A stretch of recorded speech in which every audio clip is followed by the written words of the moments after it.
इसमें मैंने अपना घर भी गंवाया, ठीक है, जो सूद के चक्कर में पड़ गया। कोरोना ने मेरा बेड़ा गर्क कर दिया था सर। सीधे लफ्ज़ों में उस बंदे के साथ धोखा किया, ठीक है। उसका माल मेरे हाथ आ रहा था।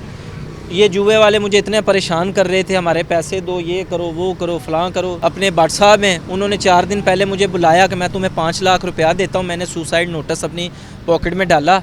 मैंने उन्हें बताया कि भाई मैं सुसाइड नोटिस लिख लिया। मैंने हर बंदे का, हर उस इंसान का नाम लिख दिया है जो बंदा इसमें मुलव्वस है। 9,000 रुपये की वो ख़ुद ख़रीद लेगा कि 9,000 की मेरी हार जीत 9,000 रुपये की होगी, मैं ऑनलाइन पे करूँगा, ठीक है। अगर मैं जीतता हूँ तो ऑनलाइन मुझे 9,000 रुपये आएगा, अगर मैं हारता हूँ तो मैं 9,000 रुपया अदा करूँगा। इसी तरह वो स्टूडेंट्स और जो नौकरी याफ्ता मुलाजमत पेशा लोग हैं उन्हें अपने झांसे में लाते हैं। अस्सलाम वालेकुम, सिटी न्यूज़ नेटवर्क के साथ मैं हूं आपका होस्ट तौकीर अकरम। और 21वीं सेंचुरी के अंदर जैसे कि आप जानते हैं कि इतनी तेज़ दुनिया दौड़ रही है, तो हर नौजवान, हर इंसान ये ख्वाहिश करता है कि हम भी उसी दौड़ में शामिल हों और सबसे आगे निकलने की कोशिश करें। और इसी कोशिश के अंदर जो हमारी नौजवान नस्ल है वो जाती है उन रास्तों की तरफ जिनका उनको पता नहीं होता। जैसे कि आजकल सोशल मीडिया का दौर है और उसके अंदर ऑनलाइन काम किस तरह से किया जाता है, ऑनलाइन गेमिंग के अंदर किस तरह से पैसे कमाए जाते हैं। और इसी सिलसिले में तमाम नौजवान इस लालच में भागने की कोशिश करते हैं और ऑनलाइन काम करने की कोशिश करते हैं, जिसके अंदर उन्हें बहुत सारा नुकसान भी उठाना पड़ता है और बहुत सारे पैसे भी कमाते हैं। लेकिन कुछ ऐसे लोग हैं जो इस कदर इस ऑनलाइन गेमिंग से अफेक्ट हुए हैं, और ऐसी कौन कौन सी गेमें हैं जिसका लोगों को नहीं पता होता, लेकिन बैक हैंड पे बैठे लोग उसे किस कदर नुकसान पहुंचा रहे होते हैं और उनकी आने वाली सारी ज़िंदगी के लिए किस तरह उनको अपने झांसे में फंसाते हैं। ये तमाम चीज़ें हमारे साथ रिजवान मौजूद हैं, उनसे बात करेंगे जो अभी इस पे अफेक्टेड हुए हैं और इस कदर अफेक्टेड हुए हैं कि शायद वो अपनी ये सोच कर बैठे हैं कि मेरी आगे ज़िंदगी ख़त्म हो गई है, इससे आगे मैं कुछ नहीं कर सकता। लेकिन उसके बावजूद भी वो सिटी 42 के ऑफिस आए और आकर उन्होंने अपनी तमाम तर स्टोरी बताए। तो मुझे ऐसा लगा कि शायद मैं भी आपको ये सारी चीज़ें बताऊं, और बताने के बाद आप अगर कुछ चीज़ें इनसे सीख सकते हैं और आने वाली ज़िंदगी के अंदर बहुत बड़े नुकसान से बचना चाहते हैं और ये देखना चाहते हैं कि किस तरह से ऑनलाइन गेमों के अंदर झांसा दिया जाता है। रिजवान, क्या हाल है? मैं ठीक हूँ सर। अच्छा रिजवान, बताइएगा, ऑनलाइन गेमिंग आपने जो शुरू की थी, सबसे पहले शुरू से स्टार्ट कीजिएगा कि वो ऑनलाइन गेमिंग जो कर रहे थे उसका नाम क्या था और किस तरह से लोगों ने आपको अप्रोच किया, अप्रोच करने के बाद आपको उस गेमिंग की तरफ लगाया। अस्सलाम वालेकुम, मैं सब हज़रात से इल्तमास करता हूँ, सबसे पहले ये जो ऑनलाइन गेम्स हैं इन पे सख्त से सख्त कानूनी कार्रवाई की जाए। मैं अपनी ज़िंदगी तबाह कर चुका हूँ इस काम में, ठीक है। इसमें ऑनलाइन गेम्स में बेट प्रो है, बेट फेयर है और काफ़ी सारी जो आजकल हमारे फिल्मी स्टार, टिकटॉक स्टार जो है इन्हें प्रमोट करते हैं, सबसे पहले इन्हें बंद करना चाहिए, ठीक है। आप मेरी हालत देखें कि मैं इस वक्त ख़ुदकुशी के मकाम पे खड़ा हूँ। मैं 1 घंटा पहले यही काम करने लगा था, ठीक है। लेकिन मरने से पहले मुझे किसी ने मशवरा दिया, मर ही जाना है, कोई ऐसा पैगाम, ऐसा मैसेज करो सोशल मीडिया पे, ठीक है, जो आने वाली नस्लों के काम आ जाए, ठीक है सर। मैं एक इकबाल टाउन का रिहायशी हूँ, ठीक है। इकबाल टाउन, इलामा इकबाल टाउन, गुलशन इकबाल पार्क के सामने निज़ाम ब्लॉक है, उसके साथ लगता है बेकेवाल पिंड, वहाँ का मैं रिहायशी हूँ, ठीक है सर। इस ऑनलाइन गेम ने मेरी ज़िंदगी इस कदर मुतासर की है कि मैं 2 बच्चों का बाप हूँ, ठीक है। मैं बड़ी अच्छी ज़िंदगी गुजार रहा था। एक बंदा मेरे पास आता है, टाउट है वो, ठीक है, टाउट है वो, खुरम बहरिया है, बापटा टाउन उधर बहरिया टाउन में रहता है, किराए के घर पे रहता है, ठीक है। वो नॉमिनेट है, इश्तिहारी है वो, इसी काम में बेट प्रो एक्सचेंज का वो काम करता है। वो एक्सचेंज देता है, आप 9 पैसे की एक्सचेंज वो ख़रीदेगा मार्केट से, जो यानी कि ऑनलाइन ख़रीदेगा बाहर के मुल्कों से, 9 पैसे की एक्सचेंज ख़रीदेगा और उसे 9 पैसे को 9,000 को वो 1 लाख रुपए में सेल करेगा, ठीक है। कैसे? 9,000 रुपये की वो ख़ुद ख़रीद लेगा कि 9,000 की मेरी हार जीत 9,000 रुपये की होगी, मैं ऑनलाइन पे करूँगा, ठीक है। अगर मैं जीतता हूँ तो ऑनलाइन मुझे 9,000 रुपये आएगा, अगर मैं हारता हूँ तो मैं 9,000 रुपया अदा करूँगा। इसी तरह वो स्टूडेंट्स और जो नौकरी याफ्ता मुलाजमत पेशा लोग हैं उन्हें अपने झांसे में लाते हैं। जैसे कि मैं था, मेरे पास एक टाउट भेजा कि किस तरह अपनी ज़िंदगी गुजर बसर करोगे, हमारे लिए काम करो, हम आपको एक बंदा देते हैं जो टाउन उधर का वापटा टाउन का, सॉरी मुझे आज भी याद है, मेरे ख़्याल से सुबह उनसे मेरी बात हुई, भट्ट साहब हैं वो, ठीक है, NFC सोसाइटी में रहते हैं।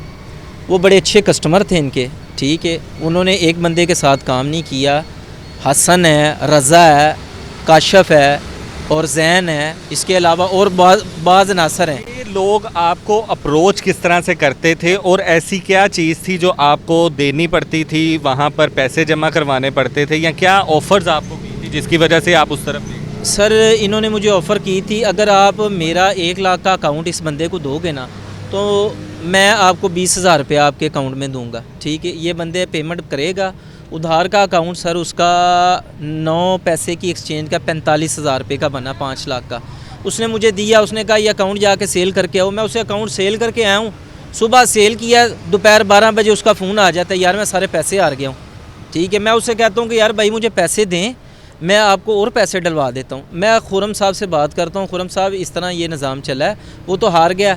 वो कह रहे हैं कि यार मैं एक्सचेंज पे देख रहा हूँ, ठीक है। गूगल पे अकाउंट नहीं बनाना पड़ता, आपने गूगल पे सिंपली जाके बैट प्रो लिखना है। बैट प्रो जब आप ओपन करेंगे उधर आपसे एक आईडी मांगेगा, वो आईडी ये जो एक्सचेंज वाले होते हैं ना वो बनाते हैं, वो कस्टमर की आईडी बनाते हैं, उसे कहते हैं कस्टमर आईडी। वो कस्टमर आईडी पे पासवर्ड होता है, कस्टमर का नाम होता है, वो नाम देते हैं, फिर उसके नीचे पासवर्ड होता है। जिस तरह के आप समझ लें कि फेसबुक आईडी बनाई है आपने, इस तरह ये गूगल पे बनाते हैं बैट प्रो की आईडी। उसमें वो बंदा मेरे से 5 लाख रुपया हार जाता है, फिर वो मुझे कहता है यार मैं आपको सुबह पैसे दे दूंगा। मैं कहता हूँ नहीं, वो पता नहीं क्या ये जो इंसान नशे के टीके लगाते हैं ना, ये इससे बुरी बीमारी है। ये आपने कितने पैसे इन्वेस्ट किए, कितने कमाए आपने? सर मैंने ना इसमें, मैं आपको ये बताना चाहता हूँ कि जब मैंने ये काम स्टार्ट किया, अल्हम्दुलिल्लाह मेरे पास 1 रुपया नहीं था, किसी का अकाउंट लेके गया हूँ 45,000 की। कितने कमाए आपने? मैंने एक दिन में 1 लाख रुपया सिर्फ अपनी वो कमीशन जो खुरम बैरिया साहब वालों ने मुझे दी थी, ठीक है, जो मुझे 1 लाख रुपया कमीशन दी है, 5 लाख उसके हारने पे मुझे एक सबसे ज़्यादा कितने कमा चुके थे आप? मैं इसमें कमा चुका हूँ तकरीबन 20 लाख के करीब, लेकिन मुझे मिला नहीं है, ठीक है। मेरा 20 लाख के करीब बन गया था, ठीक है। खुरम बैरिया वाला जो उसने फिर कस्टमर का ख़ुद पर्सनली नंबर ले लिया, उससे ख़ुद काम कर रहा है कि ना किसी को कमीशन देनी पड़े, ना किसी से लेनी पड़े। उसने उससे 1,32,00,000 रुपए का काम किया उस बंदे से, ठीक है। मैंने तकरीबन उससे 60 से 70 लाख का काम किया था, जिसमें मेरी इतनी कमीशन बन चुकी थी। मैंने एक बंदे से काम नहीं किया। मैंने वलेंशिया में एक भट्ट साहब हैं, वारिस भट्ट साहब उनका नाम है, ये जो कस्टमर हमारा था ये वलेंशिया के साथ ही बिल्कुल हमसाया मुमालक है। कितने पैसे आपने कमाए अभी तक, मतलब जो हैंड कैश आपके हाथ में था? मैंने अभी तक इसमें तकरीबन 8 से 10 लाख रुपया ले चुका हूँ, लिया। कैश आपके पास था? कैश था, लिया मैंने। वो आपने दोबारा इस पे लगाया? इसी पे लगाया। और कितने बन गए? 20 लाख तक पहुंच गए? 20 लाख तक नहीं बने। मैं भाईजान मैं इस टाइम कर्जदार हूँ, इतना मजबूर हूँ, ठीक है। कर्ज आपने कैसे लिया? कर्ज इस तरह से लिया कि ये जो बंदा था ना NFC वाला कस्टमर हमारा, ये उधार मंगाना स्टार्ट कर देता था। अब इसके नीचे मैंने 10 लाख रुपया नीचे लगा दिया, पैसे मंगवाए, कहा कि पैसे भेज दें भाई, आप घर से निकलें 6 लाख रुपया आपको अभी मिल जाता है, बकाया आप 3 लाख का अकाउंट दे दें। जब 3 लाख का अकाउंट दे के घर से निकला हूँ, जाते वक्त तक वो तो आधे घंटे या 15 मिनट के वो शौकीन थे, 1.5 लाख की वो बेट डालते हैं, ठीक है। आप देखें कि बंदा इस कदर परेशान हो जाता है कि यार शायद ये मेरा अगला चौका छक्का लग जाए और मैं इस मसले से निकल आऊँ। जब वो उधर पहुँच, आपने ये काम शुरू किया था पहली दफ़ा आपको, तब आप कोई जॉब वगैरह करते थे? कोई जॉब नहीं था मैं करता। उसके बाद आपने ये सारा काम शुरू? मैं एक किराए की रिहाइश पे रहता हूँ, ठीक है। उधर आपने जो आपको पास जब आपने काम शुरू किया आपने 8 लाख कमाया जो पहला, हाँ जी, ठीक है, उससे बाद आपने वो 8 लाख दोबारा लगा के उसके ऊपर फिर रकम कमाई?